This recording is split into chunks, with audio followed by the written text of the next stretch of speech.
Hello दोस्तों, एक बार फिर से आपके अपने यूट्यूब चैनल डीएलएड नॉलेज में स्वागत है। हम इस वीडियो में डीएलएड चतुर्थ सेमेस्टर का चतुर्थ प्रश्न पत्र गणित से बहुत ही इंपॉर्टेंट क्वेश्चन लेकर आए हुए हैं। चलिए चलते हैं अपने पहले क्वेश्चन की तरफ। हमारा जो पहला क्वेश्चन है under root B by A into under root C by B into under root A by C. इसको कैसे सॉल्व करेंगे ध्यान से देखिएगा। बहुत ही सरल क्वेश्चन है और अच्छा क्वेश्चन है जो एग्जाम में आते हैं। देखिए इसको लिखना है कड़ी में बी और कड़ी में ए, अलग अलग ऐसे लिख लेना है। और इसको लिखना है कड़ी में सी इंटू कड़ी में बी इंटू कड़ी में ए बाई कड़ी में सी। अब हम देखिए कड़ी में सी से कड़ी में सी गया, कड़ी में बी से कड़ी में बी कट जाएगा, कड़ी में ए से कड़ी में ए कट जाएगा। आंसर हमारा आ जाएगा 1। तो ऑप्शन सही हो जाएगा 1। अगर वीडियो आपको अच्छा लगे तो लाइक शेयर कमेंट और उन दोस्तों को जरूर बताइए जो 4th सेमेस्टर में गणित का प्रश्न हल करना चाहते हैं, उनके पास जरूर वीडियो शेयर करिए। आगे बढ़ते हैं। साइन थीटा की वैल्यू 1/2 दिया, तो ध्यान रखिएगा इसके लिए आपको एक समकोण त्रिभुज बनाना पड़ेगा। बन गया ये। तो जब समकोण त्रिभुज बन गया तो यहाँ पे साइन थीटा बराबर होता है क्या, लंब बटे कर्ण। तो लंब 1 दिया है, कर्ण 2 दिया है। तो यहाँ पे पाइथागोरस प्रमेय का प्रयोग करके हम आधार निकालेंगे। तो आधार बराबर क्या होता है, तो ध्यान रखिएगा 2 का स्क्वायर माइनस 1 बराबर 2 का स्क्वायर हो जाएगा 4, और 4 में से 1 घटाएंगे तो अंडर रूट 3 आ जाएगा। तो इसकी वैल्यू कितनी आ गई, 3 आ गई, अंडर रूट 3। अब हमसे पूछ रहा है tan थीटा, तो tan थीटा बराबर होता है लंब बटे आधार, लंब बटे आधार। तो लंब क्या दिया 1 और आधार दिया कड़ी में 3, तो 1 बटे कड़ी में 3 जहां भी होगा वो हमारा सही ऑप्शन हो गया। तो 2 हमारा सही ऑप्शन है।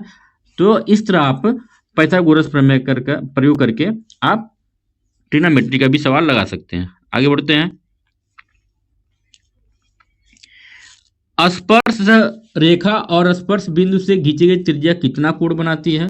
तो स्पर्श रेखा ऐसे हो गया, मान लीजिए स्पर्श रेखा है और स्पर्श बिंदु से खींची गई त्रिज्या, तो यहाँ पे 90 डिग्री का कोण बनता है। ऐसे ऐसे 90 डिग्री का कोण बनेगा यहाँ पे, ठीक है, तो याद रखिएगा। आगे बढ़ते हैं। एक पासा उछालने प्रत्येक बार सम संख्या आने की प्रायिकता कितनी होगी। तो जो सम संख्या आएगी 1/2 आएगी। इसमें आंसर क्या हो जाएगा 1/2। आगे बढ़ते हैं। 0.00008 का घनमूल क्या होगा। तो ठीक है, जिसका घनमूल आपको निकालना है, जिसका जो घनमूल होगा वह 0.02। घनमूल में क्या करते हैं, 3 का पेयर बनाते हैं। 3 का क्या करते हैं, पेयर बनाते हैं।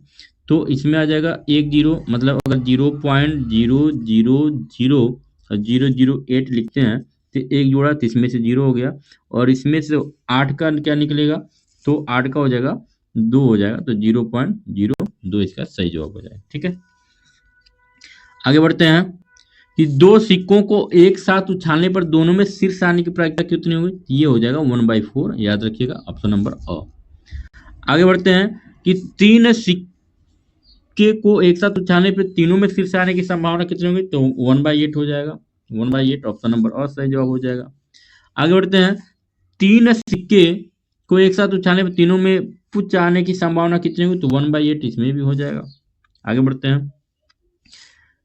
3 से 3/8 का घनमूल कितना होगा।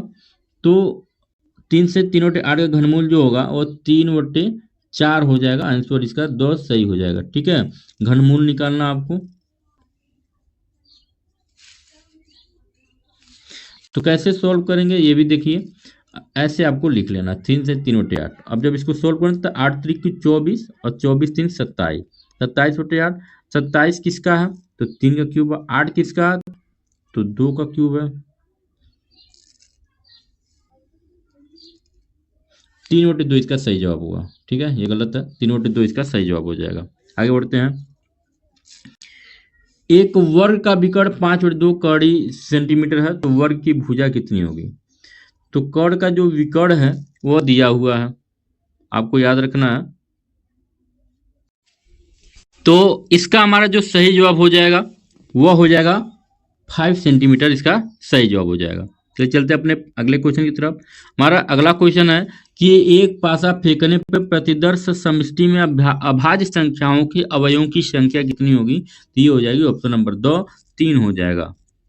आगे बढ़ते हैं कि परिमेय संख्या -4/5 तथा 8/15 का भागफल कितना होगा? देखिए -4/5 और भाग का चिन्ह लगा देंगे 8/15। अब इसको करना क्या आपको? तो 4/5 को रहने देना है और इंटू 15/8 लिख देना है।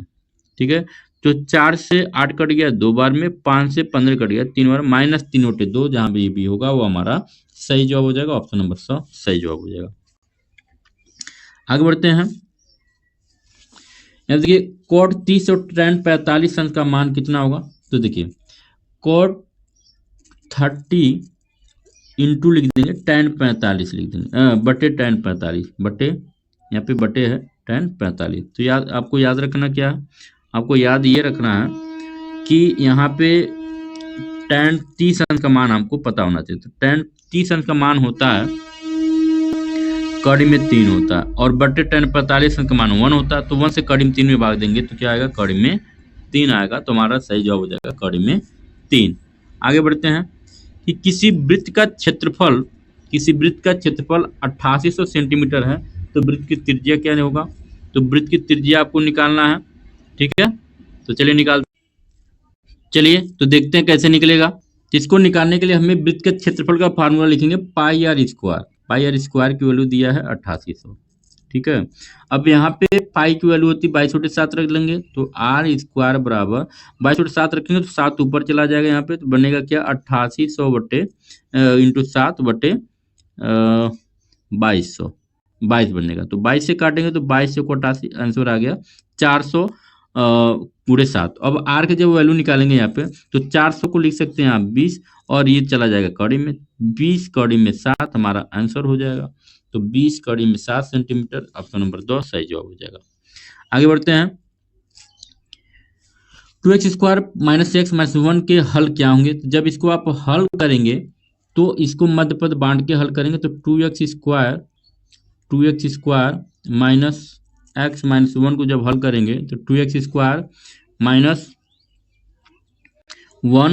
+ 1 होगा और x - 1 होगा। जब इसको हल करेंगे तो 2x² ये हो जाएगा -x और -x। इसमें हम 2 यहाँ पे हम क्या करेंगे? x कॉमन करेंगे।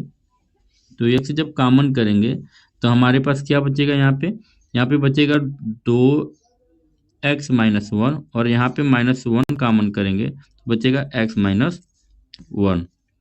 ठीक है, तो यहाँ पे देखिए सवाल अपना डिस्टर्ब लग रहा है, इसको फिर से ट्राई करते हैं। यहाँ पे क्या डिस्टर्ब था? जो उनको सवाल आ रहा है वो समझ गए होंगे। हम लोगों ने प्लस कर दिया था। यहाँ पे ऐसी संख्या ढूंढना, गुणा करने पे 2 जाए, घटाने पे 1 आ जाए, तो हम ऐसी संख्या हमारे पास मिल जाएगी 2x² माइनस 1 - 1 मिलेगा हमारे पास, 1 - 1 और यहाँ पे x - 1। ठीक है, 1 में से 1 घटेगा, 2 में से 1 जाएगा, 2 1 2 2 -1 हो जाएगा। ठीक है, तो यहाँ पे 2x² माइनस 2x प्लस और यहाँ पे हो जाएगा x - 1 और यहाँ पे हम कॉमन लेंगे 2x तो बचेगा x - 1 और यहाँ पे भी बचेगा 1 + 1 कॉमन लेंगे तो x - 1 बचेगा यहाँ पे भी। तो x - 1 बराबर हो जाएगा 1 और यहाँ पे देखिए 1 आ जाएगा, एक संख्या मिल गई और 2x + 1 बराबर आ जाएगा -1/2 आ जाएगा। तो +1 इसमें है, ये हमारा ऑप्शन नंबर और सही हो जाएगा। आगे बढ़ते हैं। संख्या 16/6 के वर्गमूल में अंकों की संख्या कितनी है? फिर में जब अंकों की संख्या निकालेंगे तो वर्गमूल में अंकों की संख्या 2 2 का पेयर बनाते हो तो 3 जोड़ा बनेगा इसमें, 1 2 3। ठीक है, 3 होगा इसका सही जवाब। ठीक है, ऐसे देखिए 46 41, 1 जोड़ा 2 जोड़ा 3 जोड़ा। ठीक है, वर्गमूल में अंकों की संख्या जो होगी वो 3 ही होगी। ठीक है, आगे बढ़ते हैं। किसी चतुर्भुज के किन्हीं 3 कोणों का योगफल 285 डिग्री, चौथे कोण का माप बताइए। किसी चतुर्भुज के किन्हीं 3 कोणों का योगफल, तो 3 कोणों का योगफल दिया तो हमको पता चतुर्भुज में चारों कोणों का योगफल 360 अंश होता है, उसमें से 285 घटा देंगे तो 10 में से 5 जाएगा 5 और यहाँ बचा 15 में 60 जाएगा 7, 75 डिग्री आ जाएगा सही जवाब। तो ऑप्शन नंबर 2 हमारा सही ऑप्शन हो जाएगा। आगे बढ़ते हैं। कि परिमेय संख्या -32 - 100 का सरलतम रूप कितना होगा। तो -32 - 100, माइनस माइनस खत्म हो गया, 32/100 को काट दीजिए आप। तो 4 से काटेंगे तो आ जाएगा 8 बार में, 4 से काटेंगे 25 बार, 8/25 हमारा सही जवाब हो जाएगा, ऑप्शन नंबर 100। आगे बढ़ते हैं कि 0.0001 का घनमूल क्या होगा। तो 0 पॉइंट तो रहेगा ही, 3 में से एक जीरो निकाल लेंगे और इसमें से 1 निकालेंगे, 0.01, ऑप्शन नंबर ब।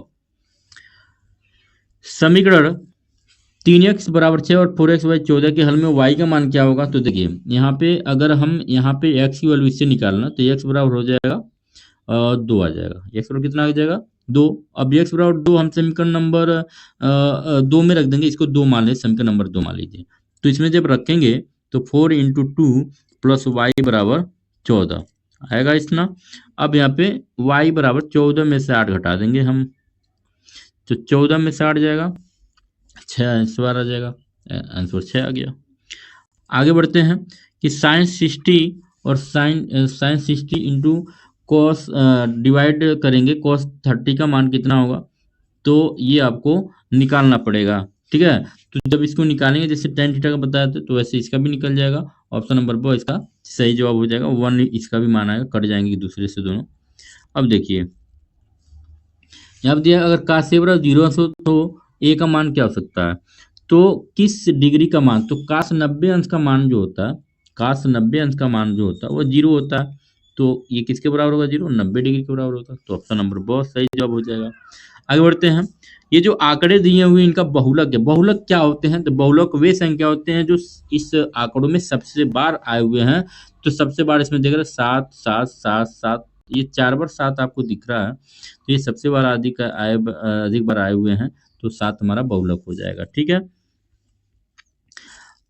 अगला जो हमारा प्रश्न है, एक वृत्त का व्यास 12 सेंटीमीटर, वृत्त की परिधि कितनी होगी। तो वृत्त की परिधि जो होगा वो 12 पाई सेंटीमीटर हो जाएगा। आगे बढ़ते हैं कि समांतर चतुर्भुज के अंतःकोणों का योग कितना होता है। तो अंतःकोणों का योग जो होता है 4 समकोण का मतलब होता है 360 डिग्री होता है, इसलिए इसको 4 समकोण भी कह सकते हैं, ठीक है।